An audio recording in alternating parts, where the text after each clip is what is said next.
Hello guys, നമ്മൾ ഇന്ന് explain ചെയ്യാൻ പോകുന്നത് ഇത് ഓട്ടോപ്സി ഓഫ് ജെയിൻ ഡോ എന്ന സിനിമയുടെ കഥയാണ്. ഒരു അജ്ഞാത മൃതശരീരം പോസ്റ്റ്മോർട്ടം ചെയ്യാൻ വേണ്ടി ഡോക്ടർ ടോമിയുടെ അടുത്തേക്ക് കൊണ്ടുവരികയാണ്. വളരെയധികം നിഗൂഢതകൾ നിറഞ്ഞ ഒരു ലേഡിയുടെ ഡെഡ് ബോഡി ആയിരുന്നു അത്. ഇവൾ ആരാണ്, എങ്ങനെയാണ് മരിച്ചത് എന്നതിനെ പറ്റി ആർക്കും ഒരറിവുമില്ലായിരുന്നു. അവളുടെ ശരീരത്ത് ഒരു മുറിവോ അല്ലെങ്കിൽ ഒരു പാടോ ഒന്നും തന്നെ ഉണ്ടായിരുന്നില്ല. അങ്ങനെ ഈ ഡെഡ് ബോഡിയെ ചുറ്റിപ്പറ്റിയാണ് സിനിമയുടെ കഥ നടക്കുന്നത്. സിനിമ ആരംഭിക്കുന്നത് ഇങ്ങനെയാണ്. ഷെറി ഷെൽട്ടൺ എന്നയാൾ ഒരു വീട്ടിലേക്ക് വരികയാണ്. ആ വീട്ടിൽ 4 കൊലപാതകങ്ങൾ നടന്നിട്ടുണ്ട്.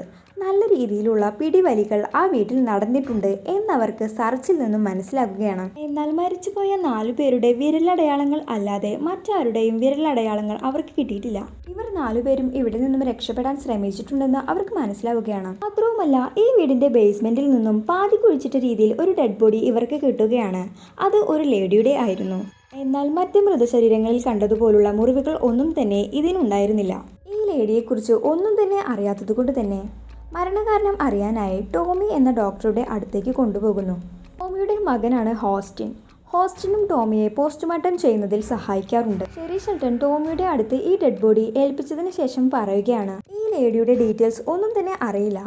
കോസ് ഓഫ് ഡെത്ത് എന്താണെന്ന് അറിഞ്ഞിട്ട് ഒരു ഡീറ്റെയിൽ റിപ്പോർട്ട് തരണമെന്ന്. അങ്ങനെ ടോമിയും ഹോസ്റ്റിനും അർദ്ധരാത്രിയോടുകൂടി ജെയിൻ ഡോയുടെ മൃതശരീരം പോസ്റ്റ്മോർട്ടം ചെയ്യാൻ ആരംഭിക്കുകയാണ്. ഈ മൃതശരീരത്തിന് ഒരു ഐഡന്റിറ്റി ഇല്ലാത്തതുകൊണ്ട് തന്നെ ജെയിൻ ഡോ എന്ന് വിളിക്കുന്നു. വിദേശ രാജ്യങ്ങളിലൊക്കെ അങ്ങനെയാണ്. അജ്ഞാത മൃതശരീരങ്ങളെ അത് ഒരു ലേഡിയുടെ ആണെങ്കിൽ ജെയിൻ ഡോ എന്നും, മറിച്ച് അതൊരു പുരുഷന്റെ മൃതശരീരമാണെങ്കിൽ ജോൺ ഡോ എന്നുമാണ് വിളിക്കുന്നത്. അങ്ങനെ അവർ പോസ്റ്റ്മോർട്ടം ആരംഭിക്കുന്നു. മൃതദേഹത്തിന്റെ ബാഹ്യ പരിശോധനകൾ തുടങ്ങുകയാണ്. ജെയിൻ ഡോയുടെ കൈയിലെയും കാലിലെയും എല്ലുകൾ എല്ലാം തന്നെ ഒടിഞ്ഞിരിക്കുന്നു. എന്നാൽ പുറമെ ഒരു തരത്തിലുള്ള പാടുകളും കാണുന്നുമില്ല. ഹോസ്റ്റിൻ ഇതെല്ലാം തന്നെ കൃത്യമായി ഫോട്ടോ എടുത്തു വെക്കുകയാണ്. മാത്രവുമല്ല, പോസ്റ്റ്മോർട്ടത്തിലെ ഓരോ വിവരങ്ങളും കൃത്യമായി തന്നെ ഒരു ബോർഡിലും എഴുതി വരച്ച് സൂക്ഷിക്കുകയാണ്. അങ്ങനെ അവർ ഓട്ടോപ്സി തുടർന്നുകൊണ്ടിരിക്കുകയാണ്. അവളുടെ കണ്ണുകൾ പരിശോധിച്ചു. 2 കണ്ണുകളും ഗ്രേ കളറിൽ കാണുന്നു. മരിച്ചിട്ട് ഒരുപാട് ദിവസം കഴിഞ്ഞാലേ കണ്ണുകൾ ഇങ്ങനെയാകൂ. എന്നാൽ ഇവൾ മരിച്ചിട്ട് ഒരു ദിവസം മാത്രമേ ആകുന്നുള്ളൂ. അതിനുശേഷം അവർ അവളുടെ വാ തുറന്ന് പരിശോധിക്കുകയാണ്. അവളുടെ നാക്ക് അറ്റുപോയ രീതിയിലാണ് കാണുന്നത്. മാത്രവുമല്ല, അവളുടെ വായിൽ നിന്നും അവർക്ക് ഒരു നൂൽ കഷ്ണം കിട്ടുകയാണ്. അതിന് അത്യാവശ്യം പഴക്കവുമുണ്ട്. അങ്ങനെ അവർക്ക് മനസ്സിലാവുകയാണ് ആരോ ഇവളെ അതിക്രൂരമായി ബാഹ്യപീഡനം ചെയ്തിരിക്കുന്നുവെന്ന്. പിന്നീട് ടോമി ഇന്റേണൽ ഓർഗൻസ് പരിശോധിക്കാൻ പോവുകയാണ്. അതിനായി അവളുടെ ശരീരം കട്ട് ചെയ്യാനായി നിൽക്കുമ്പോൾ ആ റൂമിലിരിക്കുന്ന ഒരു റേഡിയോ തനിയെ ഓൺ ആവുകയാണ്. എന്നിട്ട് ആ റേഡിയോയിൽ ഒരു പെൺകുട്ടി നിലവിളിക്കുന്നത് പോലെയുള്ള ശബ്ദം ഉണ്ടാവുകയാണ്. അതിനുശേഷം ഒരു പ്രത്യേക തരം പാട്ടും പ്ലേ ആകുന്നു. എന്നാൽ ഇതൊന്നും മൈൻഡ് ചെയ്യാതെ ടോമി ആ ഡെഡ് ബോഡി കട്ട് ചെയ്യുകയാണ്. കട്ട് ചെയ്തപ്പോൾ ആ ഡെഡ് ബോഡിയിൽ നിന്നും ധാരാളം രക്തം വരാൻ തുടങ്ങുകയാണ്. സാധാരണ ഒരാൾ മരണപ്പെട്ട് കഴിഞ്ഞാൽ ഉടനെ തന്നെ അയാളുടെ രക്തം കട്ടപിടിക്കാൻ തുടങ്ങും. എന്നാൽ ഈ ഡെഡ് ബോഡിയിൽ നിന്നും നന്നായി തന്നെ രക്തം വരികയാണ്. ഡെഡ് ബോഡിയിൽ നിന്നും പുറത്തേക്ക് വരുന്ന രക്തം കുറച്ചെടുത്ത് ടെസ്റ്റ് ട്യൂബിലാക്കി സ്റ്റോർ ചെയ്ത് വെക്കുകയാണ് ഹോസ്റ്റിൻ. എന്നാൽ കുറച്ച് സമയം കഴിഞ്ഞതും ടെസ്റ്റ് ട്യൂബിൽ നിന്നും രക്തം ലീക്കായി സ്റ്റോർ ചെയ്തു വെച്ചതിലും കൂടുതൽ രക്തം പുറത്തേക്ക് വരികയാണ്. ഇതെല്ലാം തന്നെ കണ്ട് അന്തം വിട്ട് പണ്ടാറടങ്ങി നിൽക്കുകയാണ് ഹോസ്റ്റിൻ. എന്നാൽ ടോമി തന്റെ പരിശോധനകൾ തുടരുകയാണ്. ഇന്റേണൽ ഓർഗൻസ് ഓരോന്നായി പുറത്തെടുത്ത് പരിശോധിക്കുകയാണ് ടോമി. അപ്പോഴാണ് അവളുടെ ശ്വാസകോശം കരിഞ്ഞതുപോലെ കാണുന്നത്. അതുപോലെ തന്നെ അവളുടെ ഹൃദയത്തിലും ഒരുപാട് മുറിവുകൾ കാണുകയാണ്. ഇതൊക്കെ തന്നെ വളരെ ശ്രദ്ധയോടുകൂടി ഫോട്ടോ എടുത്ത് വെക്കുകയാണ് ഹോസ്റ്റിൻ. ഈ കാര്യങ്ങളെല്ലാം തന്നെ ബോർഡിൽ എഴുതാനും ഹോസ്റ്റിൻ ശ്രദ്ധിക്കുന്നുണ്ട്. പിന്നീട് അവർക്ക് കിട്ടുന്നത് അവളുടെ വയറ്റിൽ നിന്നും ഒരു പൂവായിരുന്നു. മനുഷ്യ ശരീരത്തെ പാരലൈസ്ഡ് ആക്കാൻ ശേഷിയുള്ള ഒരു തരം പ്രത്യേക ഇനം പൂവായിരുന്നു അത്. ഇതെല്ലാം തന്നെ കണ്ട് ടോമിയും ഹോസ്റ്റിനും അന്താളിച്ചു നിൽക്കുകയാണ്. അതിനുശേഷം അവളുടെ വയറിൽ നിന്നും അവർക്ക് കിട്ടുന്നത് ഒരു ചെറിയ തുണിക്കെട്ടാണ്. അത് തുറന്നു നോക്കിയപ്പോൾ അതിനുള്ളിൽ ഒരു പല്ലായിരുന്നു. അവളുടെ വായ പരിശോധനയിൽ അത് അവളുടെ തന്നെ പല്ലാണ് എന്നവർക്ക് മനസ്സിലാവുകയാണ്. ഇങ്ങനെയാണെങ്കിൽ അവൾ ജീവനോടെ ഇരിക്കുന്ന സമയത്തു തന്നെയാണ് അവളെ ഇങ്ങനെയെല്ലാം ചെയ്തിരിക്കുന്നത് എന്നവർക്ക് മനസ്സിലാവുകയാണ്. അതിനുശേഷം അവർ ആ തുണിക്കഷ്ണം പരിശോധിക്കുകയാണ്. അതിൽ റോമൻ ലെറ്റേഴ്സും നമ്പേഴ്സും എല്ലാം തന്നെ കാണുന്നുണ്ട്. പക്ഷേ അതുകൊണ്ട് എന്താണ് ഉദ്ദേശിക്കുന്നത് എന്നവർക്ക് മനസ്സിലാകുന്നില്ല. അങ്ങനെ അവർ വീണ്ടും പോസ്റ്റ്മോർട്ടം കണ്ടിന്യൂ ചെയ്യുകയാണ്. പിന്നീട് അവർ പരിശോധിച്ചത് ജെയിൻ ഡോയുടെ സ്കിൻ കേറി ആയിരുന്നു. അതിൽ കുറച്ച് കാര്യങ്ങൾ കണ്ട് അവർ വീണ്ടും അന്തം വിട്ട് പണ്ടാറടങ്ങി നിൽക്കുകയാണ്. അവളുടെ വയറ്റിൽ നിന്നും കിട്ടിയ ക്ലോത്തിൽ എഴുതിയതുപോലെ തന്നെ ലെറ്റേഴ്സും നമ്പേഴ്സും എല്ലാം തന്നെ അവളുടെ സ്കിന്നിനടിയിലും അവർക്ക് കാണാനാകുന്നു. ഒരു കാരണവശാലും അവളുടെ സ്കിന്നിന് മുകളിൽ ഒരു മുറി പോലും ഉണ്ടാക്കാതെ അവളുടെ സ്കിന്നിന് അടിയിൽ ഇതുപോലെ എഴുതാൻ സാധിക്കില്ല. അതുകൊണ്ട് തന്നെ ഈ ഡെഡ് ബോഡിയിൽ മറ്റെന്തോ നിഗൂഢത ഒളിഞ്ഞിരിക്കുന്നുണ്ട് എന്നവർക്ക് മനസ്സിലാവുകയാണ്. ഈ സമയത്താണ് അവർ ഓട്ടോപ്സി ചെയ്തുകൊണ്ടിരിക്കുന്ന റൂമിന്റെ ഡോർ തനിയെ ലോക്കാകുന്നു. എന്നിട്ട് അവിടെയുള്ള ലൈറ്റുകളെല്ലാം തനിയെ പൊട്ടിത്തെറിക്കുന്നു. അതുമാത്രമല്ല അവർ ഓട്ടോപ്സി ചെയ്തു വെച്ചിരുന്ന മൃതദേഹങ്ങൾ ഒന്നും തന്നെ അവിടെ കാണുന്നില്ലായിരുന്നു. ടോമിക്കും ഹോസ്റ്റിനും വളരെയധികം ഭയം തോന്നുകയാണ്. അങ്ങനെ അവർ അവിടെ നിന്നും രക്ഷപ്പെടാൻ തീരുമാനിക്കുകയാണ്. അങ്ങനെ അവർ അവിടെ നിന്നും പുറത്തേക്ക് പോകാൻ ശ്രമിക്കുകയാണ്. എന്നാൽ ആ വീടിന്റെ ഫ്രണ്ട് ഡോറിനു വെളിയിലായി ഒരു മരം വീണതുകൊണ്ട് വാതിൽ തുറക്കാൻ പറ്റാത്ത അവസ്ഥയിലാണ് ഉള്ളത്. ഇനി എന്തു ചെയ്യും എന്നറിയാതെ നിൽക്കുകയാണ് ടോമിയും ഹോസ്റ്റിനും. ഈ സമയത്ത് ഓട്ടോപ്സി റൂമിൽ നിന്നും കാണാതായ ഡെഡ് ബോഡീസ് അതിലൂടെ നടക്കുന്ന ശബ്ദം അവർ കേൾക്കുകയാണ്.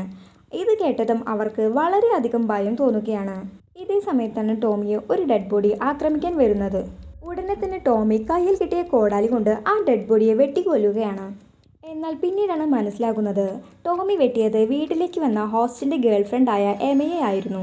അങ്ങനെ എമ അവിടെ തന്നെ വെച്ച് മരിച്ചു പോവുകയാണ്. എമയുടെ മരണം ഓസ്റ്റിനെ വളരെയധികം തളർത്തുന്നു.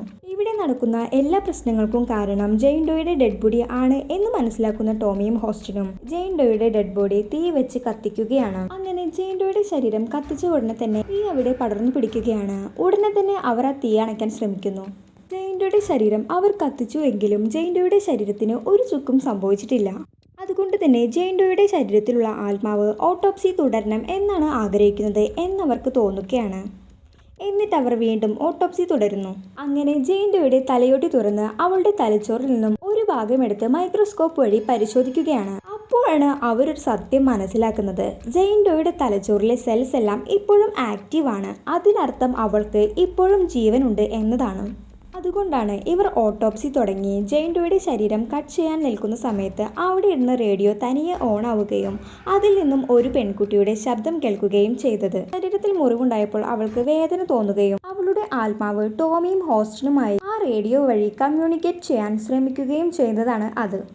അതിനുശേഷം അവളുടെ വയറിനുള്ളിൽ നിന്നും കിട്ടിയ തുണിയിൽ എഴുതിയിരിക്കുന്ന റോമൻ ലെറ്റേഴ്സ് ബൈബിളിലെ ഒരു വചനമാണ് എന്നവർക്ക് മനസ്സിലാവുകയാണ്. ഇതെല്ലാം തന്നെ കൂട്ടിച്ചേർത്ത് വായിക്കുമ്പോൾ ഓസ്റ്റിൻ ഒരു നിഗമനത്തിലെത്തുകയാണ്. ജെയിൻ ഡോയുടെ ദേഹത്ത് 17ാം നൂറ്റാണ്ടിൽ ജീവിച്ചിരുന്ന ഒരു മന്ത്രവാദിനിയുടെ ആത്മാവ് ഉണ്ട് എന്ന്. കൊളോണിയൽ കാലഘട്ടത്തിൽ നിഷ്കളങ്കരായ പെൺകുട്ടികളെ ബലി കൊടുക്കാനായി ഈ മന്ത്രവാദിനിയുടെ അടുത്തേക്ക് കൊണ്ടുവന്നിരുന്നു. എന്നാൽ ഇതെല്ലാം തന്നെ ഹോസ്റ്റിന്റെ വെറും ഊഹങ്ങൾ മാത്രമായിരുന്നു. പെട്ടെന്നാണ് അവർ നിൽക്കുന്ന റൂമിലേക്ക് ആരോ കടന്നു വരാൻ ശ്രമിക്കുന്നത്. അത് വരാതിരിക്കാൻ വേണ്ടി ഓസ്റ്റിൻ അതിനെ തടയുകയാണ്. ടോമി ആണെങ്കിൽ ഈ സമയത്ത് എന്ത് ചെയ്യണം എന്നറിയാതെ പകച്ചു നിൽക്കുകയാണ്. അവസാനം ടോമി ജെയിൻ ഡോയോടായി പറയുകയാണ്, നീ എന്നെ എടുത്തിട്ട് എൻ്റെ മകനെ വെറുതെ വിടൂ എന്ന്. ഇത് പറഞ്ഞ അടുത്ത സെക്കൻഡ് തന്നെ ടോമിയുടെ കയ്യിലെയും കാലിലെയും അസ്ഥികൾ ഓരോന്നായി ഒടിയുകയാണ്. ജെയിൻ ഡോയുടെ ശരീരത്തിൽ എങ്ങനെയാണോ അസ്ഥികൾ ഒടിഞ്ഞിരുന്നത് അതുപോലെ. അതുമാത്രമല്ല ജെയിൻ ഡോയുടെ ഗ്രേ കളറിലിരുന്ന കണ്ണ് നോർമൽ കളറിലേക്ക് മാറുകയും എന്നാൽ ടോമിയുടെ കണ്ണ് ഗ്രേ കളറിലേക്ക് മാറുകയും ചെയ്യുന്നു.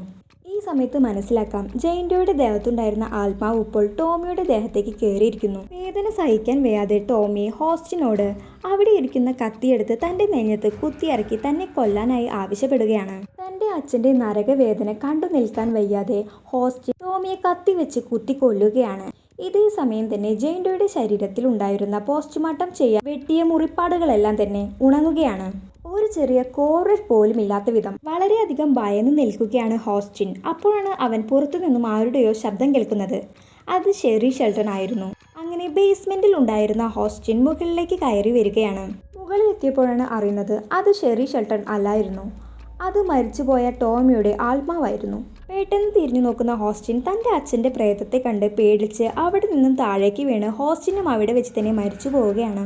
അങ്ങനെ ഇപ്പോൾ ഹോസ്റ്റിനും ടോമിയും മരിച്ചിരിക്കുന്നു. പിന്നീട് അടുത്ത ദിവസം രാവിലെ കാണിക്കുകയാണ്. അവിടേക്ക് ഷെറി ഷെൽട്ടണും മറ്റൊരു പോലീസുകാരിയും വന്നിരിക്കുന്നു. എന്നാൽ അവർക്ക് ഹോസ്റ്റിനെയും ടോമിയെയും ആരാണ് കൊന്നത് എന്നതിന് ഒരു തെളിവ് പോലും കിട്ടിയിട്ടില്ല.